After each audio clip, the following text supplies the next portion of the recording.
Chinedu turned 80,000 Nigerian nairas into nearly $500,000, and then lost not just the money but something far worse. Chinedu grew up in a two-bedroom flat on Ogwe Road, in a part of Enugu that was always almost fine. Not poor enough to be pitied, not comfortable enough to relax. His father drove a Sienna bus on the Enugu-Onitsha route for 22 years. His mother sold provisions from a small shop attached to the front of the house: Indomie noodles, tin tomatoes, sachet water, Omo detergent, biscuits that went soft in the harmattan. The kind of shop where customers sometimes asked to pay tomorrow and tomorrow never arrived. They were not suffering, but they were also not resting. Chinedu understood this without anyone telling him. He understood it in the way his father's knuckles looked at the end of every week, dry and cracked from gripping that steering wheel. He understood it in the way his mother lowered her voice when she talked about school fees. He understood it in the way their neighbor, Oga Emeka, who owned a poultry farm outside town, drove a clean Camry while his father's Sienna coughed smoke at every traffic light. Chinedu studied. That was his own form of hunger management. He got into the University of Nigeria in Nsukka on merit, studied computer science, and graduated with a second-class upper after 4 years of reading under streetlights during NEPA blackouts. He came home to Enugu in March, wearing the small victory on his face like a man who had kept a promise. His mother cooked ofo nugbu and pounded yam that evening. His younger brother, Tobenna, 17 years old, long-legged and serious-eyed,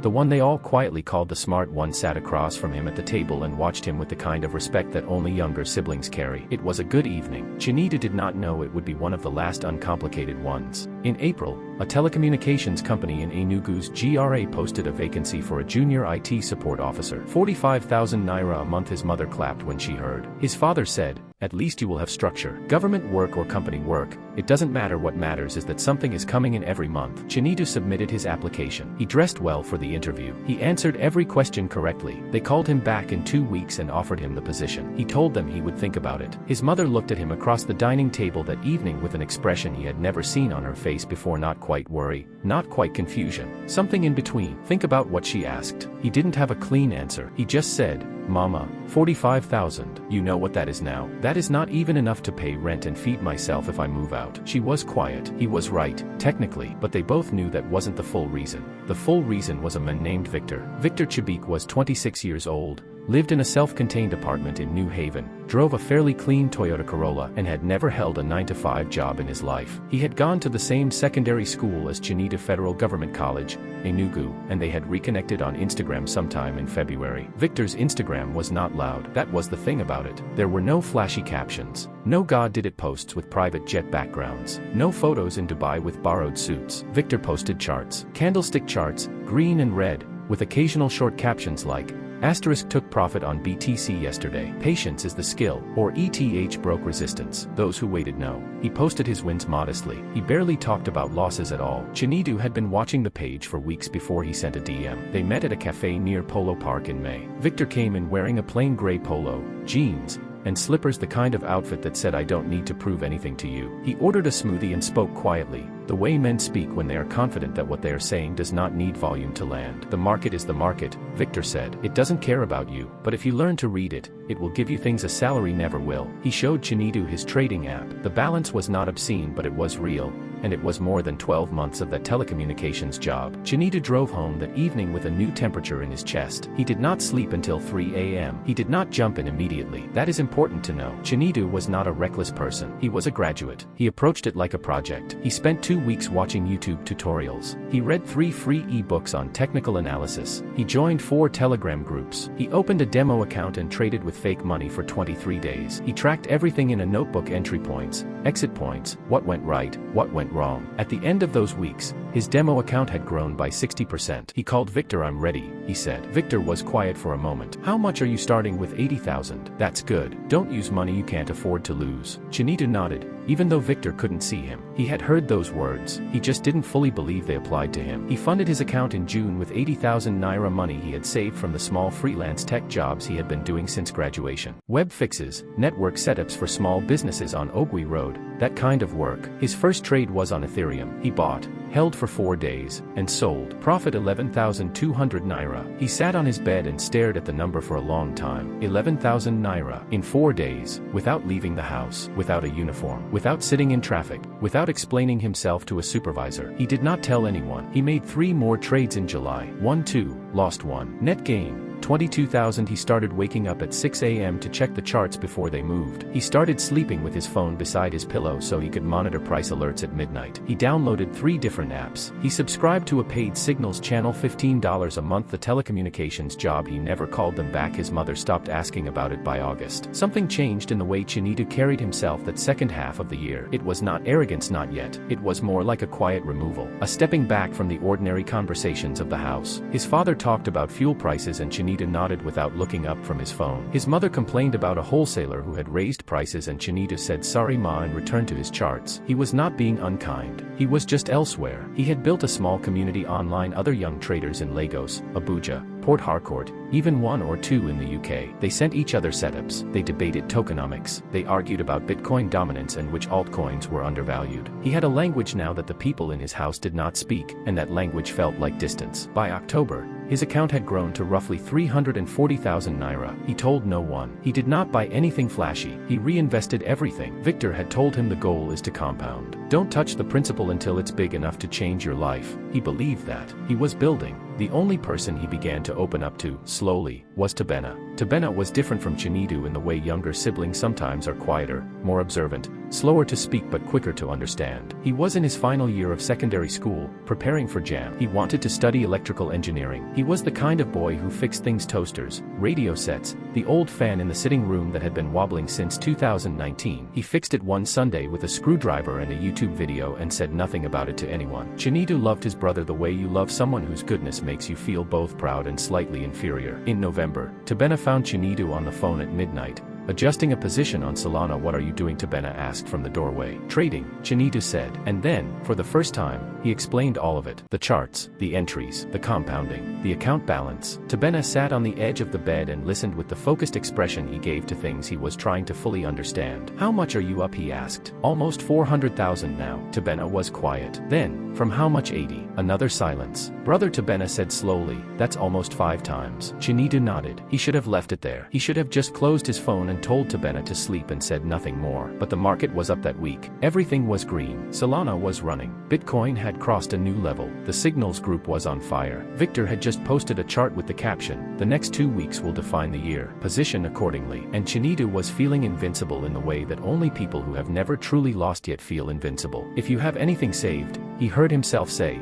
you should put some in. I'll manage it for you. Low risk. I know what I'm doing now. Tobenna looked at him for a long moment. How much should I put in? Whatever you have. Even 50,000. Tobenna had 68,000 naira. He had been saving it for 2 years from birthday money, small hustle work he did repairing electronics for neighbors, and Christmas gifts from uncles in the East. He had been planning to use it for his JAM registration, textbooks, and the first costs of university, the unofficial fees that no school ever mentions but that every student's family quietly plans for. It was not spare money. It was the beginning of a plan. He transferred it to Chinedu on a Sunday evening in late November. Chinedu received the alert, opened his trading app, and deployed it within 30 minutes. He split it between 2 positions, a portion on Bitcoin and a portion on an altcoin that the signals group had flagged as a breakout candidate. Watch, he told Tobenna. By January, this will be double. Tobenna nodded. He trusted his brother the way you trust someone who has already crossed a river and is standing on the other side, waving you over. It started the second week of December. Bitcoin dropped 6% overnight. Chinedu held. The signals group said hold. This is a normal correction. Victor posted nothing that day. 2 days later, it dropped another 9%. The altcoin, the breakout candidate, did not correct. It collapsed. Within 72 hours, it had lost 61% of its value. Later, quietly, the signals group would change the subject. The men who ran the channel would stop posting. His pinned message would remain up for days. Trust the process. While the token continued to bleed, Chinedu did not sleep for 3 days. He sat in front of his phone with the charts open, watching the red candles stack on top of each other like evidence. He tried to cut his losses on day 2 and move the remaining capital to a stable coin. But by then, his combined portfolio, his original investment and Tobenna's, had dropped to just under 120,000 naira from almost 470,000 in 11 days. He closed the app. He opened it again. The number had not changed. He sat in the silence of his room for a very long time. He did not tell Tobenna immediately. He spent 2 days trying to find a way to frame it. He told himself that maybe the market would recover before he had to say anything. He checked the charts every hour looking for a reversal. He posted in 3 groups asking for analysis. Most people were quiet. A few said zoom out. One person said this is a shakeout, buy more. Another said nothing but left the group. By the 4th day, Chinedu knocked on Tobenna's door. Tobenna was at his desk, doing a past jam question paper. He put the pen down when he saw his brother's face. Chinedu sat on the edge of the bed. He did not look up for a moment. Then he told him. Tobenna did not shout. He did not cry. He did not say anything dramatic. He just went very still. He asked one question: how much is left? Chinedu told him. Tobenna nodded slowly. He picked up his pen and turned back to his paper. Okay, he said. Just that. Okay. And somehow, that word said in that flat, careful voice, by a 17-year-old boy who had gone back to his jam practice without another word, was worse than any shouting would have been. Chinedu left the room. He stood in the corridor outside Tobenna's door for a moment, and something in the quality of the silence that came from that room told him that something had shifted. Not broken, not destroyed, shifted. The way a bone moves slightly out of alignment, functional, still, but no longer quite right. Christmas came. The Okafor house had its usual rhythms: his father's relatives visiting from Aji River, jollof rice and fried chicken, a new wrapper for his mother from the church women's group, the generator running for 3 hours in the evening. Tobenna was present for all of it. He laughed when the uncles made jokes. He helped carry chairs when more people arrived. He ate 2 plates of food and said he was full, but something was different in the way he looked at Chinedu, or rather in the way he didn't. Before all of this, Tobenna had a habit of finding Chinedu across a crowded room and exchanging a small look, the private language of brothers. It might mean this uncle is talking too much, or can you believe this food, or simply I see you there. It was unconscious. It had been happening since Tobenna was 8 years old. It stopped after December. Not the relationship, not the politeness, not the love, even, but that small, reflexive look, the one that costs nothing and means everything, went away. Chinedu noticed on Christmas Day, and then spent the rest of the evening pretending he hadn't. In January, Chinedu took the telecommunications job. He called them and they had, remarkably, not filled the position. The HR woman sounded neither warm nor cold when she said they could bring him in on the 1st of February. He said yes. His mother said nothing when he told her. She just continued kneading the dough she was making for Accra and nodded once, slowly, the way you nod when something has finally landed where it should have landed a long time ago. He worked. He was competent. His degree had not been an accident, and within 3 months his supervisor was giving him more responsibility. He was not happy, exactly, but he was not in freefall either, and he had learned recently that those two things were not the same. He paid Tobenna back in installments. The first payment in February, the second in March, the full amount cleared by April. Tobenna received each payment with a simple thank you, brother. Not cold, not warm. Correct, the careful politeness of someone who has recalibrated. Chinedu ran into Victor in May,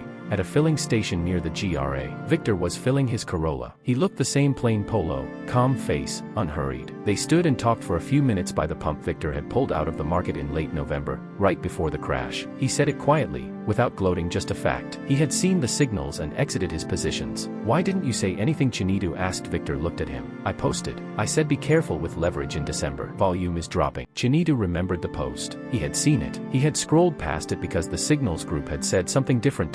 He didn't say that to Victor. He just nodded. The market will always be there, Victor said. It's not running away. The people who last are the ones who don't try to get it all at once. They exchanged a few more words and Victor drove off. Chinedu sat in his car at the filling station for a while, not moving, the engine idling. He had read that post. He had seen it and decided it didn't apply to him. That was not the market's cruelty. That was something else entirely. Tobenna sat for jam in April and scored 271. It was a strong score. The family celebrated with small chops and malt drinks in the sitting room on a Saturday evening. His father was visibly moved. The old man smiled, the full smile that he usually kept packed away, the one that reached his eyes. Tobenna accepted congratulations quietly, with small, genuine smile. Chinedu hugged him. I knew you would do well. Tobenna hugged him back. It lasted a second longer than it needed to, and in that extra second Chinedu felt something, not the old ease, not the complete restoration of everything, but something honest. The acknowledgement of a complicated thing, held briefly, then released. They separated. Tobenna went back to cutting the meat with his mother. Chinedu went to the veranda and sat with his father,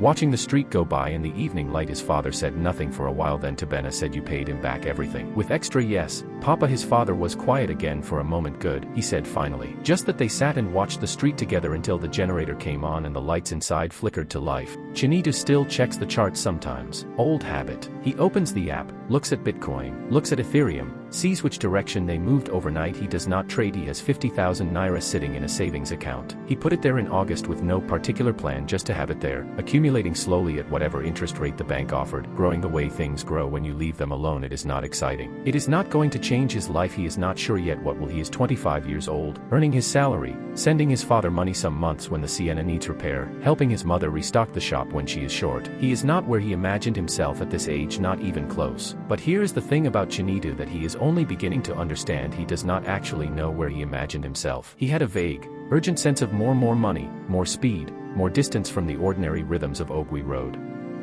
But if you had asked him, in April of last year, to describe the life he was chasing in specific terms, he could not have told you clearly. He had been running toward a feeling, not a plan, and feelings, he has learned, are very poor navigators. Tobenna is in his first year at the University of Nigeria now, studying electrical engineering as he always planned. He calls on Sundays. The calls are good. They talk about his lecturers, about the hostel food, about a project he is building with some boys on his floor, a low-cost solar phone charger for rural use. He is alive with ideas. His voice on the phone is the voice of someone who knows what they are reaching for. There is still a slight reserve between them, a careful distance that did not exist before December. Chinedu can feel it on the Sunday calls, in the space between answers, in the topics Tobenna does not bring up. He does not know if it will fully close. He is no longer sure it needs to. Some things that break do not go back to the exact shape they were before. They heal into a different shape, not worse, necessarily, just different, more honest, maybe. About what they are. On a Tuesday evening in September, Chinedu was fixing a network cable at a small logistics company on Ogwe Road, 3 minutes from the provisions shop where his mother sat behind a counter of Indomie noodles and sachet water. He was crouched under a desk, running cable through a narrow gap in the wall, when the logistics manager came in and said that, "Boy, you are good at this work. Oh, you should consider doing this full time, you know. Your own thing." Chinedu said he would think about it this time. When he said it, he was not being evasive. He was actually thinking. He drove home that evening along Ogwe Road, past the shop, and he saw his mother through the open shutter sitting in her plastic chair, counting something in her hand, her lips moving slightly as she added. She did not see him. He did not stop. He drove on. He thought about the cable he had just run, the tidy channel it had found through the wall, the clean signal it would carry now without interruption. He thought about how most important things work that way, not in bursts, not in crashes, but in slow, continuous, invisible transmission. The chart never lies, Victor had once told him. Chinedu drove through the evening traffic of Enugu and thought about that. The chart never lies until it does, and what you do in the silence after it does, that is the whole story.